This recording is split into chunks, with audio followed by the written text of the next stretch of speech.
આ વખતે વડોદરા મહાનગરપાલિકાનું 25-26નું બજેટ રજૂ થવાનું છે. ગયા વર્ષે જે બજેટ રજૂ કર્યું એનું ડ્રાફ્ટ બજેટ, રિવાઇઝ બજેટ અને 25-26નું ડ્રાફ્ટ બજેટ, આ બંને સ્ટેન્ડિંગ કમિટીમાં આવનારા 3-4 દિવસમાં રજૂ થશે.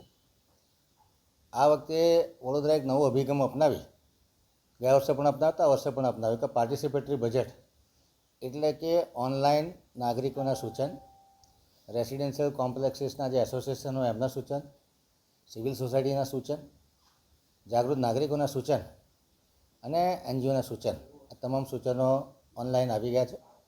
તમામનો સમાવેશ થાય.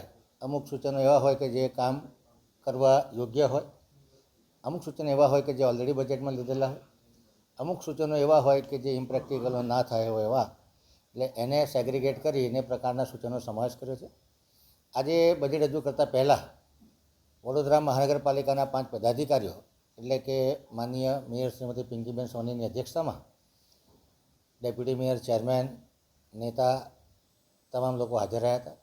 તમામ ધારાસભ્યો અને મેમ્બર ઓફ પાર્લામેન્ટને પણ સૂચિત કરવામાં આવ્યા હતા, જેમાં સાંસદ શ્રી હેમાંગભાઈ જોશી અને ધારાસભ્ય શ્રી યોગેશભાઈ, શ્રી કેવુરભાઈ અને ચૈતન્યભાઈ દેસાઈ સાથે કમિશનર, ચેરમેન, મેયર તમામની હાજરીમાં એક ફ્રેન્ક ડિસ્કશન કરી અને એમના એરિયાના કયા કામોનો સમાવેશ કરો, ખાસ કરીને climate resilient disaster proof infrastructure કે જે લોક સુવિધાના કામો, જેમાં પાણીનું નેટવર્ક હોય, ડ્રેનેજનું નેટવર્ક હોય, રોડ રસ્તાના કામ હોય, સાથે સાથે પાણીના નવા સ્ત્રોતો ઊભા કરવાના કામ હોય અને સોશિયલ ઇન્ફ્રાસ્ટ્રક્ચરમાં વેજીટેબલ માર્કેટ બનાવવાના હોય, સ્પોર્ટ્સ કોમ્પ્લેક્સ બનાવવાના હોય, યોગા સેન્ટર બનાવવા, લાઇબ્રેરી બનાવવાના, પબ્લિક ટોયલેટ બનાવવાના હોય, એ પ્રકારના પોતપોતાના એરિયાના સૂચનો લેવામાં આવે, જે ખરેખર આકર્ષક કામો હોય અને પ્રજાલક્ષી કામો હોય કે જેમાં વડોદરા નાગરિકોના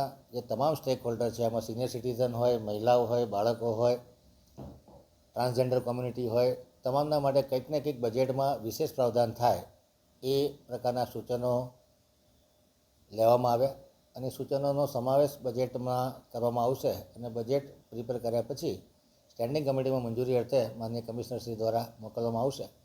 એની પર બૃહદ ચર્ચા વિચારણા કરી અને ત્યારબાદ સામાન્ય સભામાં બજેટ મંજૂરી માટે મૂકવામાં આવશે. સામાન્ય રીતે 20મી ફેબ્રુઆરી પહેલાં બજેટ મંજૂર કરવાનો જીપીએમસી એક્ટ પ્રમાણેનો શિરસ્તો છે. મને લાગે છે કે આ બજેટ 20મી ફેબ્રુઆરી પહેલાં સામાન્ય સભામાં મંજૂર થઈ જશે.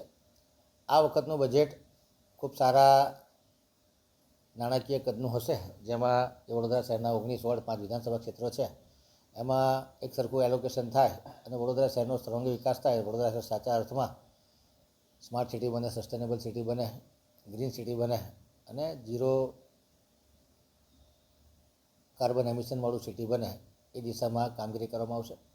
આકર્ષક પ્રોજેક્ટમાં પીએમ ઈ બસ હોય, નવા ઓડિટોરિયમ બનાવવાના હોય, નવા ગાર્ડન બનાવવાના હોય, વર્કિંગ વુમન હોસ્ટેલ બનાવવાની, એ પ્રકારના આકર્ષક પ્રોજેક્ટોનો સમાવેશ કરવામાં આવશે, જેથી કરીને ઇન્ફ્રાસ્ટ્રક્ચરની સાથે સાથે એક social recreation, social infrastructure, ease of doing business અને ઇઝ ઓફ લિવિંગના મુદ્દાઓને પ્રાધાન્ય આપવામાં આવશે. સાથે સાથે ટેકનોલોજીને પ્રાધાન્ય આપવામાં આવશે.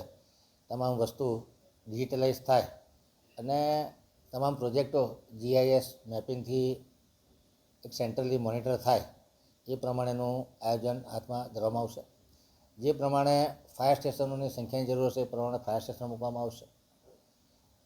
પીપીપી પ્રોજેક્ટો પર પણ ભાર મૂકવામાં આવશે કે જે જગ્યાએ બીઓટી એટલે બિલ્ડ ઓપરેટ ટ્રાન્સફર થી વડોદરા શહેરનો ઝડપથી વિકાસ થાય અને એનો સારી રીતે મેન્ટેનન્સ થાય અને કોઈપણ પ્રોજેક્ટ O&M સાથે આપવામાં આવે, જેથી કરીને મેન પાવર કે જે કોર્પોરેશન પાસે કદાચ ઘટ હોય તો એને પણ પૂરી કરી શકાય.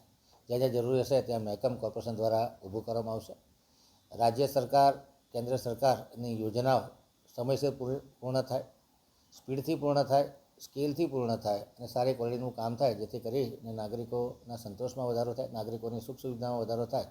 એ પ્રમાણેના તમામ સકારાત્મક સૂચનો જે ધારાસભ્યશ્રીના આવ્યા છે, મેમ્બર ઓફ પાર્લામેન્ટના આવ્યા છે, તમામ 5 પદાધિકારીના આવ્યા છે, કાઉન્સિલરોના આવ્યા છે, દરેક ઝોન અને વોર્ડ લેવલે જે મિટિંગો થઈ છે એમના executive engineer, deputy engineer, AA કે જે લોકો રોજબરોજ નાગરિકોના કોન્ટેક્ટમાં હોય, ફરિયાદોના આધારે નક્કી કરવામાં આવે કે આ એરિયામાં નેટવર્ક બદલવાની જરૂર છે, આ એરિયામાં વરસાદી ગટર નાખવાની જરૂર છે, આ એરિયામાં વોટર લોગિંગ છે, આ એરિયામાં રેઇન વોટર હાર્વેસ્ટિંગ કરવાની જરૂર છે. આ તમામ મુદ્દાઓને ધ્યાનમાં લઈ અને ખૂબ આકર્ષક બજેટ મૂકવાનું આયોજન આજે કરવામાં આવ્યું છે. મને આશા છે કે માનનીય કમિશનર શ્રી અને વહીવટી પાંખ દ્વારા સાચા અર્થમાં પ્રજાલક્ષી બજેટ રજૂ કરવામાં આવશે.